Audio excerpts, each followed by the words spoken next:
Seitzei. And this Parsha is unique in two ways. Number one, there are three Parshas in the Torah that have the most pure mitzvahs in them. One of them is Parshas Mishpatim in the book of Shmos. One of them is Parshas Kedoshim in the book of Vayikra, and the third one is Ki Seitzei. I don't remember which is number one. It might be this Parsha, as far as just the number of mitzvahs in the Torah. I have to check that. I was looking for a Sefer HaChinuch, because he tells you exactly how many mitzvahs are in each Parsha, but I couldn't find it. Number one. Number two, we start off over here with three very bizarre mitzvahs. Very bizarre mitzvahs. That means that, again, as we always say, we have to bend our minds to the Torah, not bend the Torah to our minds. And then when you hear the mitzvahs sound a little peculiar. So let's take a look. Ki Seitzei, I'm going to read a few psukim here. Yeah, first we're going to read a few psukim, then we'll go back and analyze it. Ki Seitzei la milchama aleivecha, when you go out to war against your enemies. And Hashem delivers them into your hands. V'shavisa shivyo, and you take a captive. You take captive in the war. V'raisa bashivya eshes yefas Torah, and among the captives you see a good-looking woman. V'chashakta ba, and you desire her. V'lakachta l'chala isha, and you'll take her as a woman, as a wife. How do you get to marry her? V'avesa el toch beisach, you bring her into your house. V'gilcha es rosha, she shaves her head.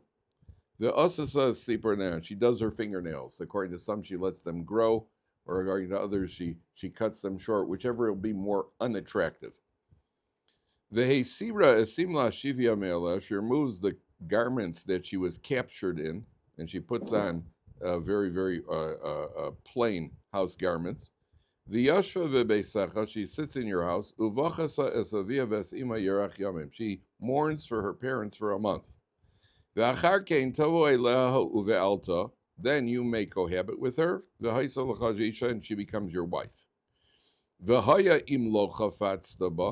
it'll be if you do not desire her. You will send her off. If you cannot sell her as you would with a normal captured slave, which are yours to sell, here you cannot do that. Losi samer ba, do not. How does he translate that? He cannot enslave her, tachas asher inisa, because you've already afflicted her. So you have a very, very strange halacha here. When the Jewish men go out to war, if a Jewish man takes a fancy to a non-Jewish woman, there is an option for her to marry her. And what he has to do is he goes through this procedure, and at the end of this procedure, where she's sitting in his house for a month in an extremely unattractive manner, with her head is shaved bald, and she uses no makeup, and she lets her fingernails grow, and she's wearing shematas. And then at the end of the time, if you still want to marry her, you can marry her. That's what the Torah says. Okay. So the whole thing is strange. Why could you marry her? Why is the Torah even allowing us this? She's non-Jewish. What's going on here? So you take a look at the first Rashi, and the first Rashi says, it's the right column of Rashi, 4 lines in. 4 lines to the top, right column of Rashi. You take her as a wife. Lo dibra Torah ela keneged yetzahara. The Torah here is offsetting, speaking to offset the evil inclination. She'imena kodesh baruch hu matira, if Hashem doesn't permit her, Yisana b'Yisr. Then he's going to marry her in a forbidden way. Just marry a sheksa. Avalim nasa. But what happens if you do marry her? Sofo leo sona. In the end, he's going to hate her, which is where the Torah continues on, where a man has 2 wives and he hates one of them, and the one that he hates is going to end up being this one that he took in the war. So what does the Torah? What does Rashi say here? Rashi, again, I told you probably 95% of the time when Rashi speaks, Rashi is either quoting the Gemara or a Medrash. It's not Rashi saying it on his own. Rashi is quoting Chazal. And Chazal say that if the Torah doesn't permit her, he's going to do it anyway. Oh, that's great. That's great. So you take a pepperoni pizza and you come over to the rabbi and you say, hey, Rabbi, is this kosher or it's not? And if you don't tell me it's kosher, I'm going to eat it anyway. Oh, it's kosher. Hey, this is I like this Torah. This is great. What's going on here? What's going on here? So the answer is like this. You see, since God created us, some of us with an accent, some without an accent, but we were all created by one God. And whether you're Australian or you're South African, somehow I guess you were last in line. But those of us created with an American accent, we obviously were the priority. By the way, studies have indicated that the Midwest Chicago accent is the most correct form of spoken English. Well, the studies were done in Chicago, but and by the way, I don't know if you're aware of this. A total piece of trivia. Television announcers. Do you know where they train them in America? In America, anyway. You know where they train them? In Minnesota.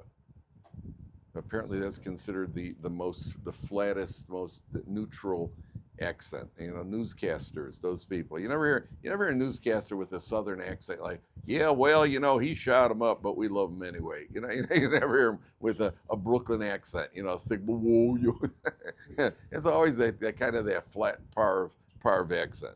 So what's going on here? The answer is that God created us, and God knows our limitations. You're talking about a man who goes to war. War involves kill or be killed. A man could actually get into what we'd call an animal state in war. And, you didn't want to be in Berlin when the Russians invaded. You don't want to be a female in Berlin when the Russians took over and the Russians invaded. And they're basically in a savagery state. So the Torah says, look, the God who created us, he knows what our limitations are. He knows what can be expected of us and what not. There's a certain point where God says, at this point, I know you can't be expected to have a hard and fast rule saying no. It's not within human capability.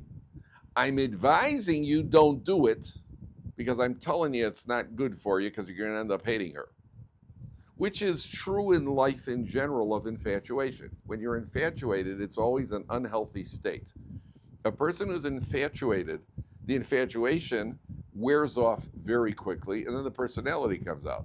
There are men who are married to women who would be objectively considered very beautiful. The husband can't even look at her. He can't stand looking at her because he knows who she is. The personality comes through. And the Torah is telling you, you're infatuated, and that infatuation is going to wear off, and all that's going to be left now is this empty personality. And for all you know, she might be a feminist too, chas v'sholom. And then you're really in trouble. How many feminists does it take to change a light bulb? That's not funny. So you may have a situation over here where this guy's left with the girl with the beauties worn off. So what does the Torah say to do? We're going to put you to the test over here. We're going to put her in an unattractive state. And you're going to come in every day for a month. And you're going to say hello to your wife. Hi, wife. Hi, Baldy. And she's sitting there, and she looks as absolutely unattractive as could possibly be. If at the end of that time you still want to marry her, okay, go ahead. Go ahead. But we're telling you it's not going to be good. You might think to yourself, yeah, but her hair will grow back. She'll be beautiful again. Okay, but we're going to tell you, you're going to end up hating her. That's what the plain meaning is. The plain meaning is over here. The Chafetz Chaim used to say, people think this is the good news. This is the bad news. Because when it comes to lashon hara, so there, you're not allowed to, forbidden speech. There are people who feel it's not doable. Come on, how could you not gossip about people? It's not doable. I had a friend in high school. This guy in high school was meticulously careful to not speak lashon hara. He was the guy I told you once about it. He's the guy who said he couldn't wait for Mashiach to come so he could see the Golden Dome explode. Interesting guy. But he had a very strong willpower, and in high school he never spoke lashon hara. You're talking about in a modern Orthodox Yeshivat high school where we weren't particularly. It's not exactly like we weren't exactly feverishly devoted to halacha. And this guy kept, he was very careful. I met the guy about 20 years after high school. He was the principal of the school at that point. And he was, the people left, right, and center. At a certain point, I said, you were Mr. Nova Shadara. What happened to you? He says it's not doable when you get into the real world. It's not realistic. Halacha can't apply. That's what the guy said to me. The Chafetz Chaim himself said, this here is the bad news, not the good news. Because if the Torah is telling you that in this mitzvah, you can't be expected to control yourself, that means if we don't have dispensations elsewhere, that means we could be expected everywhere else. Otherwise, the Torah would have given us a dispensation. That means everything else is doable. That means if you're on a plane and they forgot your kosher meal and all they have is apples and bananas for you for 12 hours, and you're thinking to yourself, well, under these circumstances, the laws of kashrut don't apply. Oh, yes, they do. Otherwise, the Torah would have waived them. And we're expected to be able to hold it. That's what the Chafetz Chaim said. So the entire thing over here is talking about a situation where we can't control ourselves. Now, I did see an interesting commentary. One of the commentaries says something very interesting here. Take a look at the second pasuk. V'ra'isa b'shivya eshes yefas toar. You see a second line from the top. Eshes yefas toar. So what does that mean? The Rashi says even if she's a married woman, okay. But at the end of the day, because you're going to probably kill her husband anyway, but at the end of the day, an Ashes in Tehillim, you know what an Ashes is? The word Ashes Chao is a woman, it's a woman, but the word Ashes itself also means a bat. No, bat. Yeah, the bat, not a baseball bat. The bat that flies. The bat that flies, bats can't see either, right? Bats are blind, they go, a bat.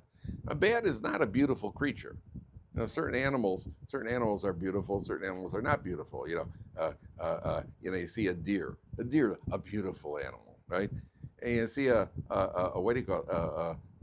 hippo, a rhinoceros, less aesthetically appealing, and a bat, I don't know. It's not like, oh wow, that's gorgeous. Sometimes you see a swan, you see a thing. A bat is not. So one of the commentators is very interesting over here. What's really attracting you here? What's really attracting you? She's a bat. This woman might look like a bat. In other words, what's attracting many people is the fact that the Torah says it's forbidden. Stolen waters are sweet. You ever hear that expression? It's a pasuk. Mayim genuvim im taku. The stolen waters are sweet. The best food you'll ever eat in your life, hands down, is when you're sitting in class eating potato chips and you shouldn't, or corn chips, and you put them in your mouth when the teacher's not looking. Remember that in high school? You snuck it in, then gave a couple of quick chews. And when he turns around, you stop looking, the whole room smells like corn. And then you stop chewing, and you can't wait. It's the most delectable food you've ever had in your life. And you can't wait to get out in the hall after class to finish the whole bag. And somehow when that happens, it doesn't taste as good.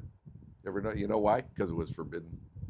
The best food you'll ever have is Erev Shabbos, hot potato kugel. Erev Shabbos, right? No, there's a second piece that's better, the one that your wife doesn't want you to take, because she wants to save it for the guests. That one is unbelievable. The one that you get in there and you sneak in, that's that one. I remember I told you this story. I get up, my wife gets up one Friday morning. She says, hey, last night there were 2 lemon meringue pies in the refrigerator. Now there's only one. How did that happen? I said, well, the room was dark. I didn't see the second one. So it didn't actually happen with me, but I wish it would have. Other things have. The best chicken I've had in my life, better than anything my mother ever made, better than anything my wife ever made. By far the best chicken I ever had was when I was 15 years old at camp. And on Friday they were making the Shabbos chicken, and the lady in the kitchen said, get out of the kitchen. We were on the work staff. And my friend Milty and I would go in there and nab a couple of pieces of chicken and hide behind the van and eat it. That was the best chicken I ever had in my life, right? On Shabbos, when we could eat, it wasn't very good at all. It's the bat, right? She's a bat. Why do you want? What's got the guy so interested? Because she's forbidden. It's a psychological. I heard about 2 Israeli guys. I think they went to Thailand, or what's the other place? Not Thailand.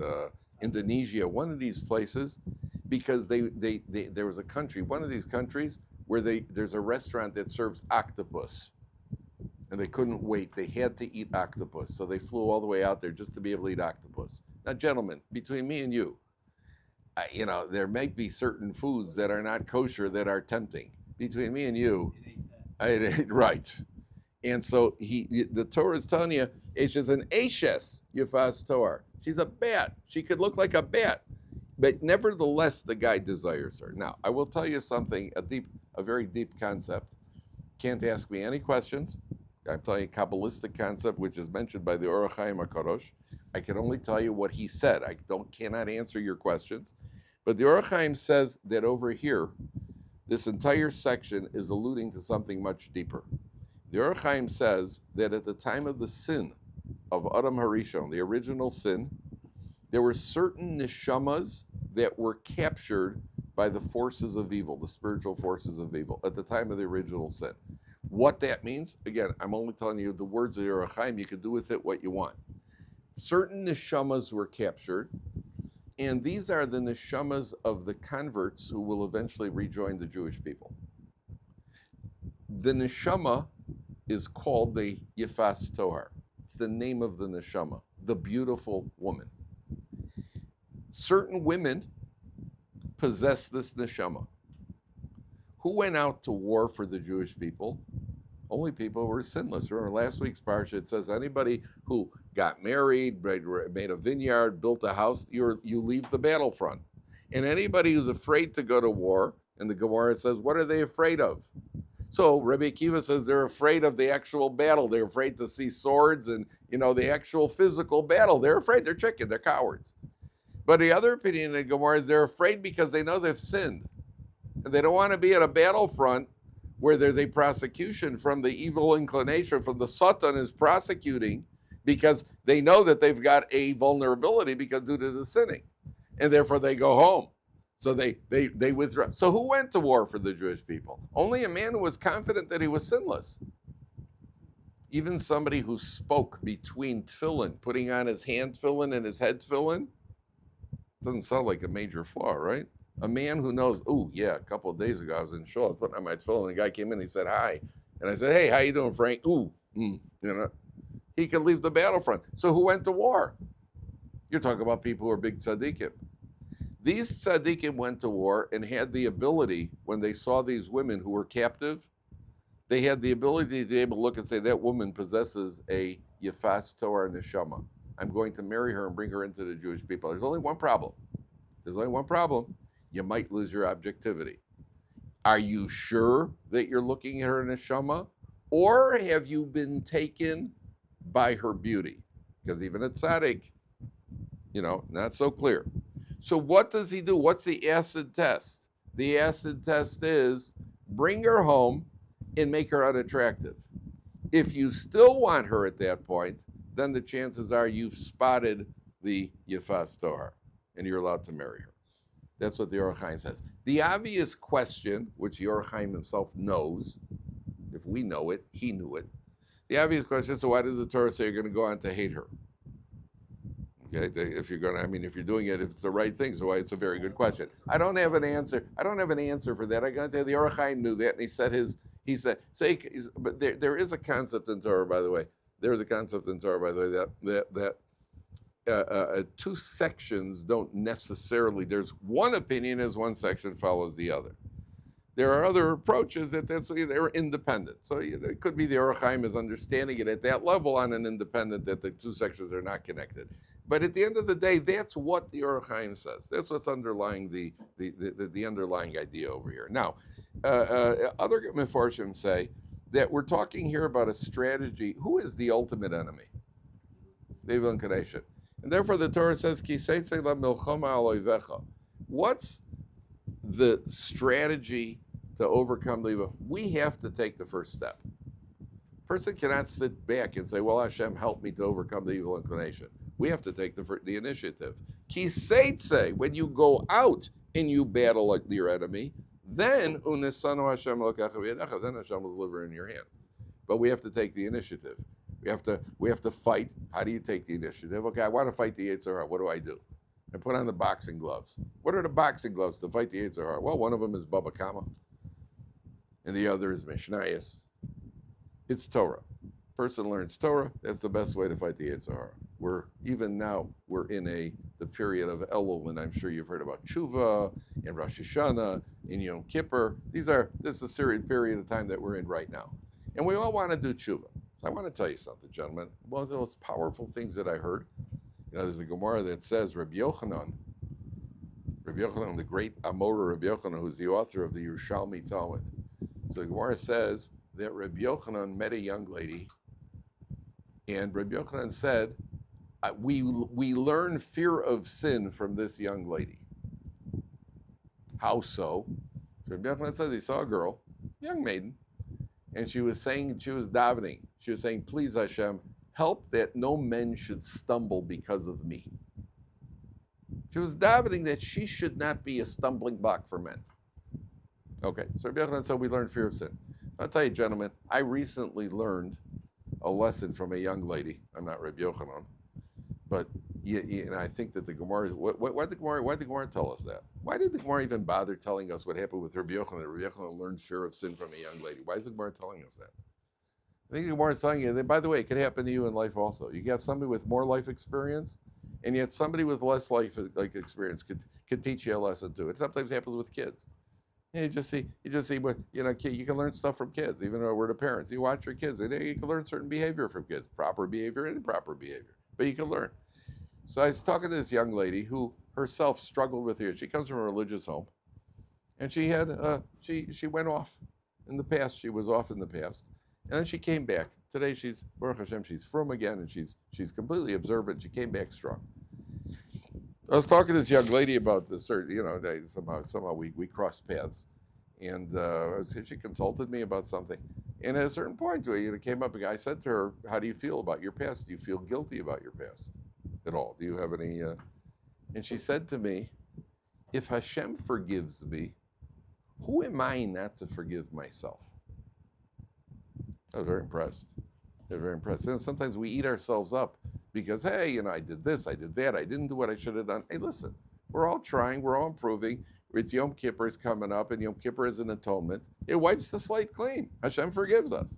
It's not a dispensation, therefore we can do whatever we want to do. But we have to realize none of us are perfect.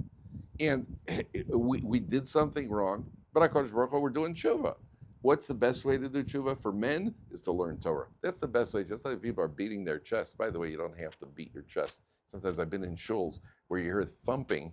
Sometimes I'm playing a drum. You can even tap yourself like that.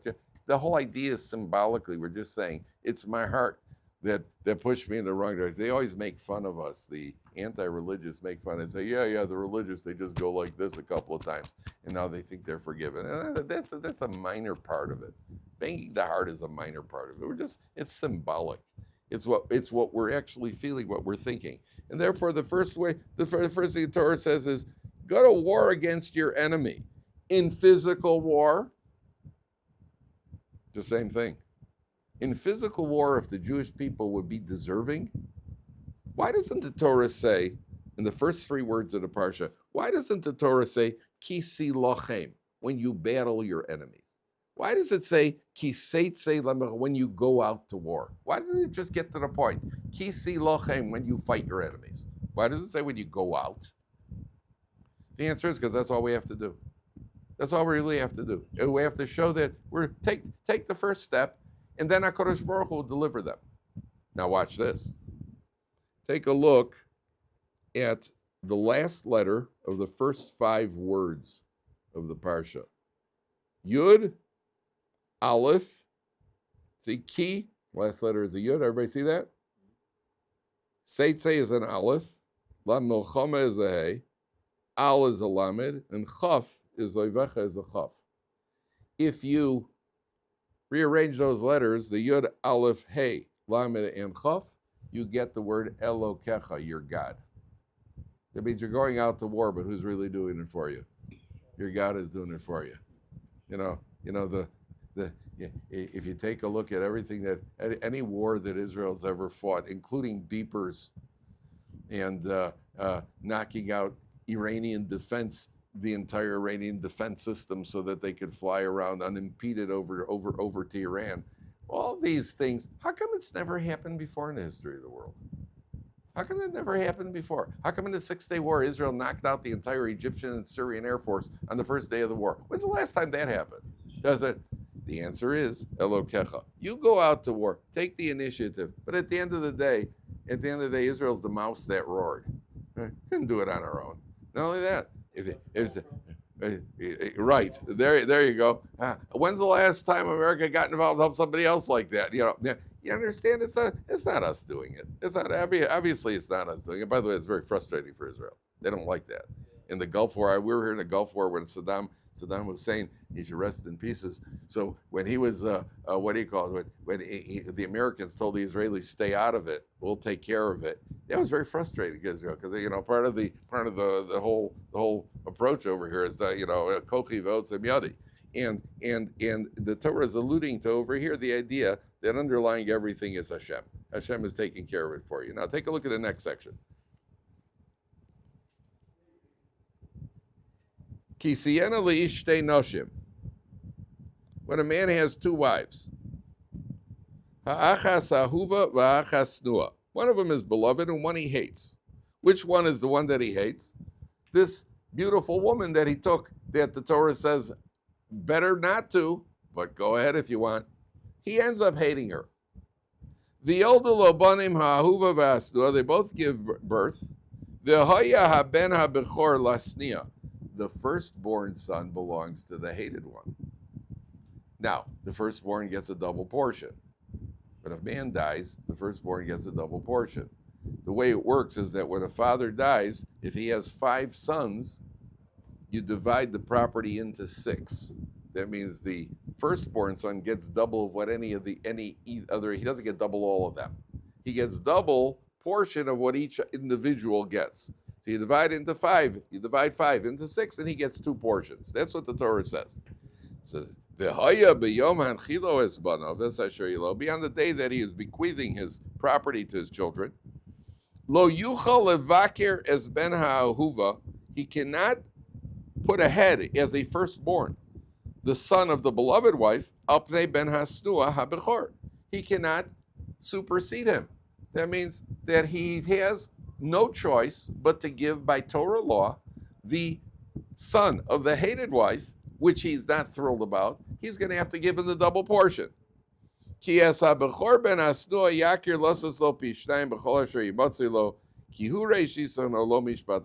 Torah is telling you this is what's going to happen. You take that wife, assuming he doesn't have children already from his first wife, but if you take that wife and you have a wife, I'm telling you what's going to happen is things are going to go wrong. And the lesson is that when a person sins, okay, he didn't technically sin over here because he's allowed to do it. When you don't do the right thing, you're going to end up frustrated. One way or another, you're going to end up frustrated. And here he's going to live with the frustration of knowing that his firstborn son came from the hated wife. What's the lesson over here? I think one of my best father moments was my oldest son. I think he was about 5 or 6. We're sitting at the Shabbos table. For some reason, I had beer. Somebody gave me some beer. I can't stand beer. And I don't know, for some reason, I had a beer in the refrigerator. So I brought out this beer, and I poured myself some beer Friday. I don't like beer. I figured, all right, Shabbos, I'll have some beer. Maybe it'll taste better because of Shabbos or something. So I poured myself this beer, and my son is sitting across the table from me. He said, what is that? I said, it's beer. He said, I want some. I said, you're not going to like it. Now, they knew what pop is, because that's one of the first words he ever learned, was pop. Right? Pop. Kids like pop. Right? Pepsi. They like pop. So I poured it. He said, I want some. I said, you're not going to like it. He said, I'll like it. I said, you're not going to like, all right. Instead of fighting with him, so beer looks good. It's got a lot of foam. Looks like it should be good. I'll never forget the look on this kid's face when I poured him the beer, and he takes the beer like this, and he goes, and he looked at me and you could tell in his eyes he's thinking, you got me. Oh, but you told me.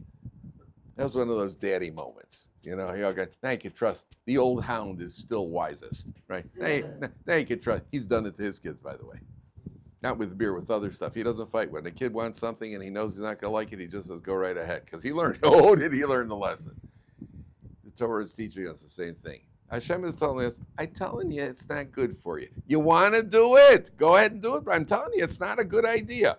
I went through that with my father many times, where my father said, listen, it's not going to work. I did it my way because I was smarter than my father. And in the end, I said, boy, he was right again. You remember that saying? The guy once said, the older I get, the smarter my father becomes. And you know, when you're a teenager, you just know everything. And adults, I mean, they're senile at 40, right? Till you get a little older and you say, hey, you know what? They weren't so off. The Torah is telling you over here, the gentleman, this is just an example. If the Torah says don't eat pork, there's a reason we shouldn't eat pork.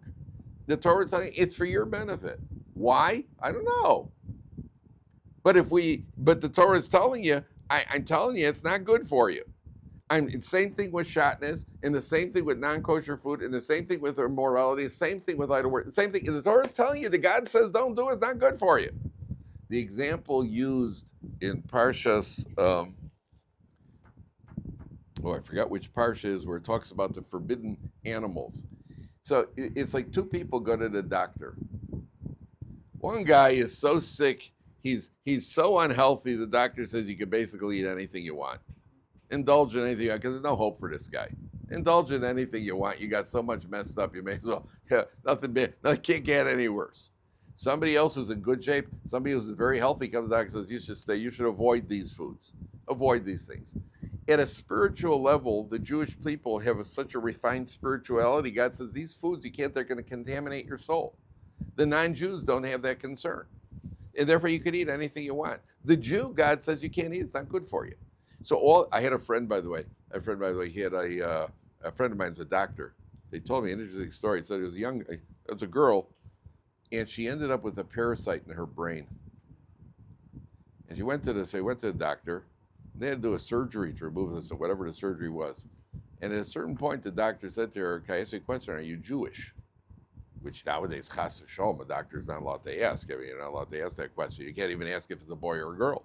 You can't even say if it's a boy or a girl. I had a student, he told me his sister gave birth, and the doctor delivered the baby. She said, is it a boy or a girl? He said, I can't say anything. I could be D whatever it is. I could get in trouble if I tell you. But it's an it, and it cries. Right? That's the world we're living in.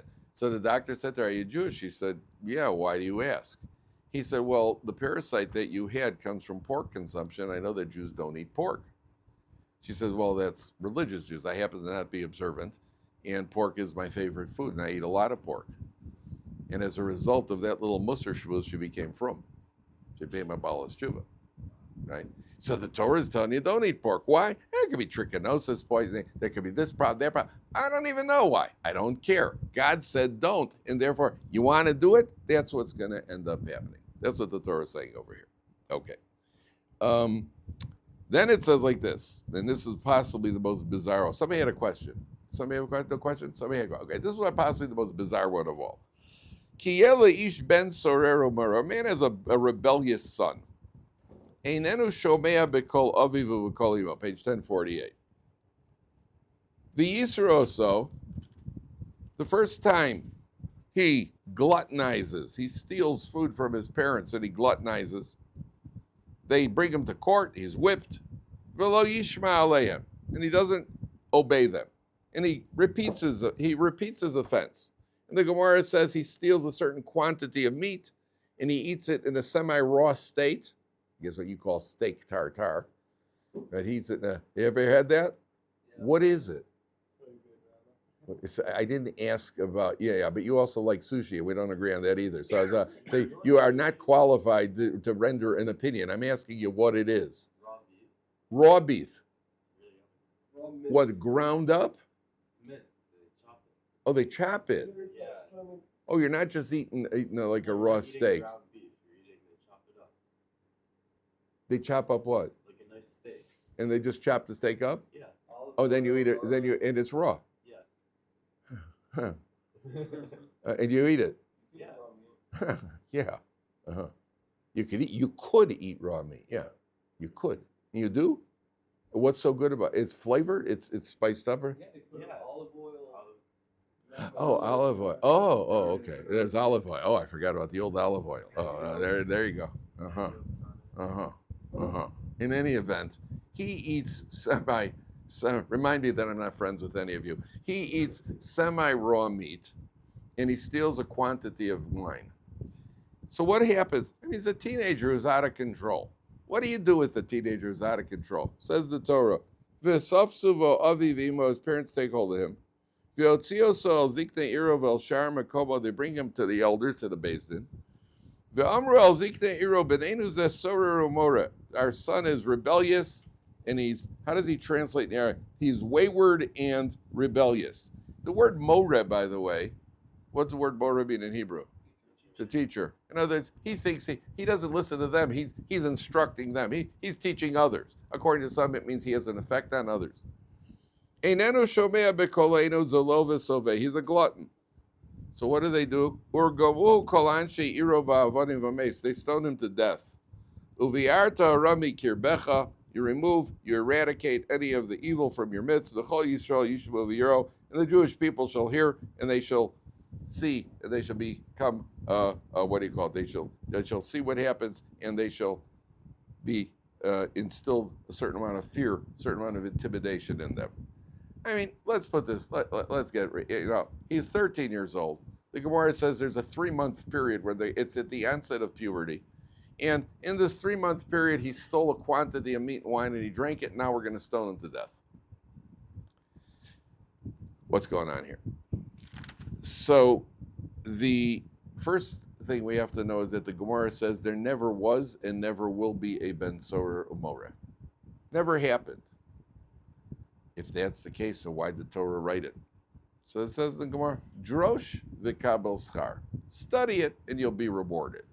Now, at one level, that means, well, let's learn Torah. Every word of Torah is a mitzvah. You know that every word of Torah that we're learning is a mitzvah. Just like when you shake a lulav and an esrog, it's a mitzvah. Every word of Torah that we've learned today is a mitzvah. So study this and you get rewarded. Hey, listen, it's interesting. Is that really what it means? Study it and you get rewarded like you're learning Torah like any other Torah. Okay, could be. Torah's trying to tell you, study what the Torah is trying to communicate and you'll be rewarded in your own life. What does it mean? It means that parents have to supervise their kids and parents have to set an example for their kids. What happened to this kid? This kid is born from the hated wife. The Gemara says he is going to be the one who comes from the hated wife. Why is there a hated wife? Well, because his father married her. Why did his father marry her? Because his father was infatuated. That means this kid sees at some level his father is a superficial person. You're attracted by externalities. Well, why should I be any better? You're out of control. Why shouldn't I be out of control? I had a kid here once at Ohr Somayach. He told me, he once said to his father, Dad, I think you have a drinking problem. His father decked him. Which means what? No, that he had a drinking problem. So you'd say to me, I think you have a drinking problem. I said, really? Wouldn't bother me. It would be no different than saying to me, I think you robbed the bank. I wouldn't take it personally. I'm not threatened by it. When I was growing up at the local JCC, I used to play ball at the local JCC. Twice I saw fights, or almost twice. I didn't see the fight. I saw twice a fist went up. Both the times it was the same thing. Guy was jumping around all over the court, was just all energized, and somebody else comes in and goes, hey, Tom, are you on speed? So you shut up, which means what? He was. I saw that happen twice. And both times the fist went up. When I was younger, I smoked cigarettes. So I had quit for about 3 weeks. So we went out to play ball. A bunch of Jewish kids, religious kids, went out to play ball. One Motzei Shabbos, we were playing basketball. And I could breathe. I had a lot more wind. So I was jumping around all over the court. So one of the guys said to me, hey, Cap, you on speed? I said, wow, you really think so? I was flattered. I wasn't threatened. I was flattered by it. So the kid says to his father, hey, Dad, I think you got a drinking problem. When I said, hey, Dad, we got a drinking problem, that means Pepsi wasn't on sale. Couldn't get the 6-pack couldn't get the 8-pack for 99 cents. We had to pay $1.09. We got a drinking problem in the house. Nobody. If that's the example that the kids set, that the parents are setting, what do you want from the kid? So the Torah says the only circumstances, if there's any trauma in his life, if either of his parents is an amputee, if his parents aren't on the same wavelength, if they don't look alike or sound alike, he's not a Ben Sora or Mora. You know why? How can you blame a kid if he's in a traumatic situation? But if his parents, if they've got their act together and everything in his life is good and he's still behaving this way, so then the Torah says what we're learning in the Gemara in Sanhedrin. Nidon al shem sofo. We make a projection and we can tell where this is going to go. And you know what's going to happen eventually? Eventually he's going to need his fix, his meat, his wine. He's going to need his fix. And eventually he won't have the money. He'll rob somebody and eventually murder somebody because he needs the money for his fix. So the Torah says, Yomus zakai ve'al yomus chayev. Let him die meritorious and not die where he's actually sinned. Let's take him out of commission before he could get to that point. Never happened, and it never will happen because, first of all, the circumstances are so obscure. It's so unlikely that you're going to get to this point where he steals it from his father, eats it on the property, off property. It's got to be a certain quantity, cooked to a certain point. And then you need parents who fulfill all the criteria that everything in their life is right. And then you have to have parents who are willing to go to Beis Din and say, hey, we want you to execute our kid. Now, sometimes a parent could say to a kid, boy, I'll kill you, right? But they don't. So the Torah says, so what are you teaching us over here? The Torah is teaching where gluttony leads to. It's teaching us we have to look, and we see in our society, half the crime in our society is people who are killing, robbing because they need money for their fix. Isn't that true? They need their drug fix or whatever their addiction is. So the Torah is telling you, it never was, it never will be. What's the lesson? The lesson is study it, drosh v'kabel schar. Study what the Torah is trying to communicate over here. And if you do that, then you'll be rewarded in your own life when it comes to raising children, when it comes to the consistency of parents. Kids are watching parents.